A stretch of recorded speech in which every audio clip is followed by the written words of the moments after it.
Assalamualaikum warahmatullahi wabarakatuh. Salam sejahtera untuk kita semuanya. Apa kabar para sahabat semuanya? Mudah-mudahan selalu diberi kemudahan dan kelancaran. Amin, Allahumma amin ya. Kali ini kita satu keluhan dari NMAX OLD atau NMAX lama ya, dengan kode keluhan 61 ya. Nah, ini muncul di OBD-nya kode kerusakan 61 dan cek engine pun mulai menyala ya. Dan keluhan yang dirasakan yaitu motor jalan sendiri ya, walaupun tanpa digas ya. Nah, jadi terkesan stasioner terlalu tinggi ya. Nah, ini kita coba periksa, kita coba pastikan apa penyebabnya, apa masalahnya. Kita coba, nah itu ya, digas dikit langsung jalan sendiri ya. Oke, kita periksa, kita cek, kita serahkan ke mekanik kita ya. Oke, kita lihat putaran roda ya. Ya, ini putaran roda harusnya tidak seperti ini ya teman-teman. Jadi harusnya kalau pas standar 2 seperti ini minimal putaran ada, tapi tidak terlalu cepat seperti ini ya. Terkesan RPM terlalu tinggi, atau istilahnya terkesan motor sudah dibuka gas, padahal motor tidak dibuka gas sama sekali ya. Nah, ini kita coba pastikan, kita periksa, kita serahkan ke teknisi kita. Oke, kita pasang untuk cerobong asap atau istilahnya cerobong knalpotnya, supaya kita terhindar dari karbon monoksida terbuang langsung keluar ya. Jadi kita harus safety-nya kalau posisi kita menyervis di dalam ruangan ya. Untuk langkah awal keluhan seperti ini, mekanik biasanya tertuju kepada bagian yang berhubungan langsung dengan idling ya, atau stasioner. Karena stasionernya ini terkesan terlalu besar ya. RPM normal idealnya untuk NMAX itu di antara sekitar 1500 atau 1600, maksimal 1600 itu ke bawah ya. Jangan kalau istilahnya terlalu tinggi atau berlebih, itu terkesannya terlalu over untuk bagian idlingnya atau stasionernya. Langkah awal mekanik memeriksa bagian yang terkait ke bagian idling, dan cover-cover tentu kita lepas dan kita buka supaya kita bisa mengakses bagian dari yang kita tuju ya. Yaitu kalau masalah ini biasanya tertuju ke bagian idling speed control ya. Jadi biasanya ada masalah di bagian idling speed control atau ISC ya. Yang sudah pasti dan sudah kita biasanya menurut dari yang kita kerjakan setiap hari biasanya ada menemukan masalah seperti itu, kita tertuju ke bagian itu. Tapi ya tidak menutup kemungkinan ada muncul dari bagian lain masalah terkait idling terlalu tinggi atau stasioner RPM terlalu tinggi di posisi motor tanpa di open gas ya. Coba buka cover kanan kiri, dibuka untuk covernya ya. Kita skip untuk bongkar cover dan kita langsung tertuju nanti ke bagian hal yang kita curigai dan yang kita akan periksa. Oke, kita sudah bisa mengakses ya komponen yang akan dituju ya, komponen yang akan kita periksa. Itu ya, bagian itulah bagian idling speed control, itu yang nemplok di throttle body ya, yang paling atas. Yang bawah itu TPS atau throttle position sensor ya. Kalau untuk yang atas dia kerjanya, fungsinya adalah mengatur idling ya, mengatur kecepatan atau kestabilan dari RPM. Nah, ini kita lepas saja ya, ini kita lepas. Nah, di ISC-nya ya. Ini biasanya ini di sini ada kotoran ya di ujung ini. Nah, ini kita coba kita paskan untuk kerenggangannya, dan kita coba pasang kembali. Tentu juga kita bersihkan juga untuk ada lubang yang ada di bagian throttle body ya. Nanti kita bersihkan. Oke, kita cek dulu ya untuk fungsi dari ISC sendiri ya, aktif dan tidaknya. Caranya yaitu teman-teman silahkan dikoneksikan atau dicolokkan kembali ke bagian konektornya. Tinggal kontak on off silahkan teman-teman. Pastikan itu berputar, harusnya sih berputar ya. Nah, ternyata ini nggak berputar teman-teman.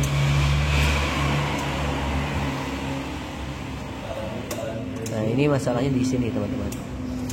Harusnya berputar dia, ada putaran. Nah, ini tidak berputar, berarti masalahnya ada di ISC yang tidak bekerja sesuai fungsinya.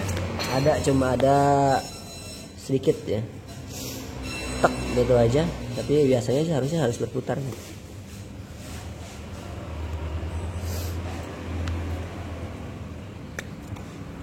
Oke, ini kita pastikan dulu apanya yang bermasalah. Apakah kabel-kabelnya yang bermasalah, atau memang unit ISC-nya yang sudah minta pergantian unit baru ya.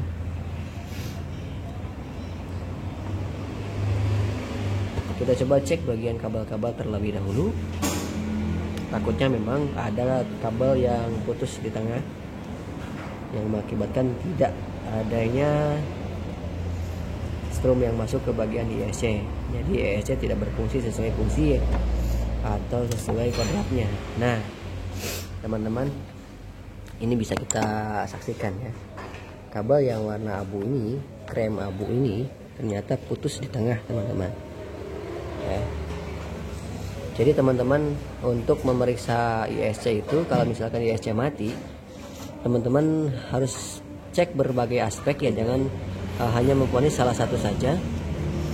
Berbagai aspek teman-teman harus periksa ya. Di samping itu memeriksa unit ISC, teman-teman juga periksa bagian kabel-kabel. Karena untuk usia motor yang udah melewat dari 5 tahun, ini ada risiko kabel-kabelnya kalau dilihat dari luar itu secara kasat mata itu aman, tidak ada putus. Tapi kalau misalkan kita paut atau istilahnya kita tarik seperti ini, ternyata putus di tengah ya. Tapi kita coba dulu ya, ini takutnya memang putusnya tidak ini saja ya, takutnya memang ada part yang lain atau kabel yang lain juga putus. Tapi kita coba pastikan ini sambung dulu, disambungkan, dikoneksikan, nanti coba colokin lagi. Kalau misalkan berputar ya ISC-nya, berarti fix masalahnya dari kabel yang ini. Oke, kita coba sambung dulu kabelnya.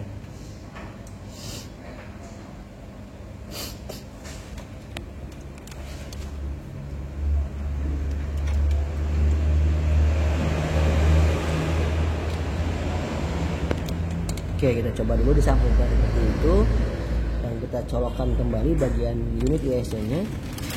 Fungsikah dia setelah kabel yang tadi putus di tengah kita sambung kembali. Nah, dia berputar ya. Oke. Kodratnya itu seperti itu, harusnya seperti itu ya. Tadi nggak seperti itu, berarti memang biang keroknya kabel yang ini putus di tengah ya. Jadi teman-teman, sebagai informasi saja, ketika motor ada mengalami seperti ini, dua aspek yang harus teman-teman periksa, unit ISC dan kabel-kabel yang terhubung ke bagian unit ISC ya. Kalau di sini nggak ada putus, berarti teman-teman harus cari sampai sana ya, bedah kabel bodi atau bedah urat saraf ya, untuk memeriksa di mana putusnya ya.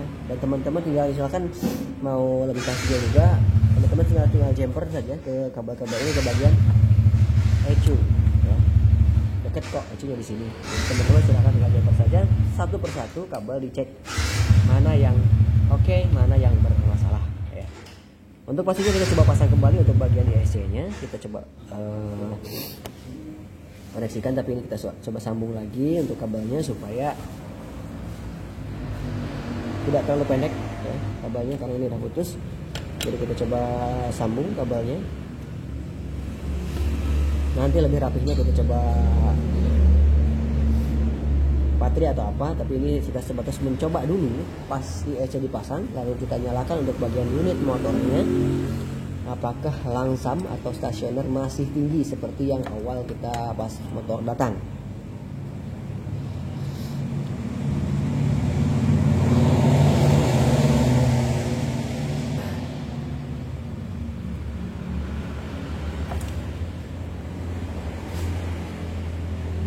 Oke, kita bungkus dulu teman-teman dengan isolasi supaya tidak ada resiko hubungan arus pendek.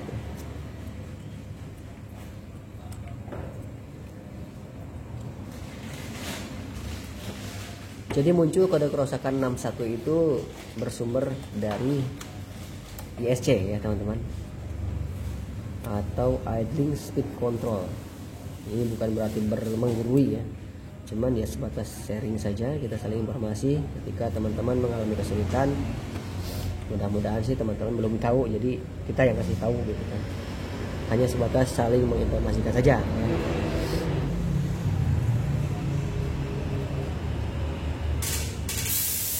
Oke, untuk rangkaian ISC-nya itu seperti itu teman-teman ya. Jadi per di dalam ISC bagian yang berputarnya di tengah, terus o-ringnya jangan sampai lupa ketinggalan ya, pasang ya.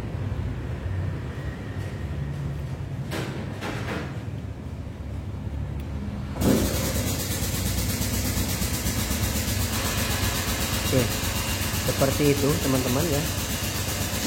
Silahkan teman-teman colokkan kembali konektornya. Ini belum kita rapikan ya, tapi ini hanya sebatas mencoba dulu fungsikah dengan sesuai kodratnya. Oke, untuk hal ini kita coba teman-teman kalibrasi dulu kontak on off sekitar 3 kali lah ya, supaya nanti di ISC nya dia kalibrasi sendiri posisinya, dia minta di berapa derajat atau di berapa kecerahan tengah berapa. Oke, coba starting. Nah, ini sudah menyesuaikan sendiri ya untuk ISC nya. Ban sudah kembali normal, tidak berputar seperti yang awal ya. Langsam kembali normal, langsam sudah stabil seperti yang motor pada umumnya ya. Nanti bisa kita ukur untuk kecepatan RPM nya, biasanya sudah di bawah 1600 rotasi putaran per menit ya. Oke teman-teman, kita cek menggunakan YDT ya. Apa isi dalamnya sih tadi, cuma ini karena memang kita sudah bisa diagnosa masalah itu dari ISC. Yang pasti kita coba munculkan masalahnya. Ini masalahnya banyak sekali ya teman-teman. Ada 15 throttle position sensor, 42 speed sensor, speed neutral atau coupling kalau motor coupling. Nah ini yang tadi 61 nih ISC kena ya. Jadi banyak sekali ya. Bagian 37 ISC juga ini bisa dipulihkan, semuanya sih bisa dipulihkan ya. 15 kode 15 muncul pulihkan, 42 pulihkan, 61 pulihkan, untuk 37 pulihkan juga, 46 juga bisa dipulihkan ya. Untuk 46 itu power supply atau dari aki. Ternyata satu yang bermasalah itu ternyata yang lain juga ikutan tidak stabil untuk bagian dari hal negatifnya ya. Karena ini bermasalah, munculnya semua masalah semua atau istilahnya kode kerusakan. Nah, tapi ini hanya sebatas history ya. Ini kita coba reset saja, hapus semua kode kerusakan, karena memang biasanya kalau ada masalah itu tidak bisa dihapus atau rusak semuanya. Komponennya rusak tidak bisa diperbaiki dan memang harus ganti, biasanya silang merah ya, tidak bisa diperbaiki. Jadi kita coba hapus semuanya karena memang semuanya bisa dipulihkan. Oke, kita simpan terlebih dahulu, kita hapus semua ya. Kita coba hapus apakah memang benar bisa dihilangkan semua masalahnya, dan cek engine yang tadi nyala itu bisa padam ya, tidak melotot terus.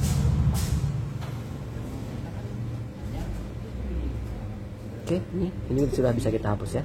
Ternyata benar, semuanya dipulihkan saja, kita reset saja ya. Oke, ini kita sudah bisa dihapus. Oke, setelah kita lakukan YDT, kita cek bagian dari yang ada di speedometer. Cek engine yang tadinya nyala ya, apakah masih nyala atau sudah hilang. Sudah kita hapus semua histori kode kerusakannya ya.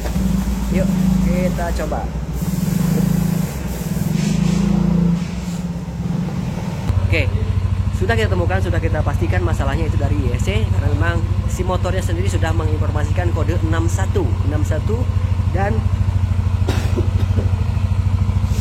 untuk sakitnya atau penyebabnya tadinya pun atau istilahnya kita datang itu motor sudah RPM sudah tinggi. Oke, itu saja yang bisa kita sampaikan dalam kesempatan kali ini. Masalah sudah ditemukan, terus penanganan sudah kita jalankan, tinggal merapikan saja ya. Untuk hal-hal yang merapikan kita skip saja dan kita pastikan motor ini sudah sembuh penyakitnya ya.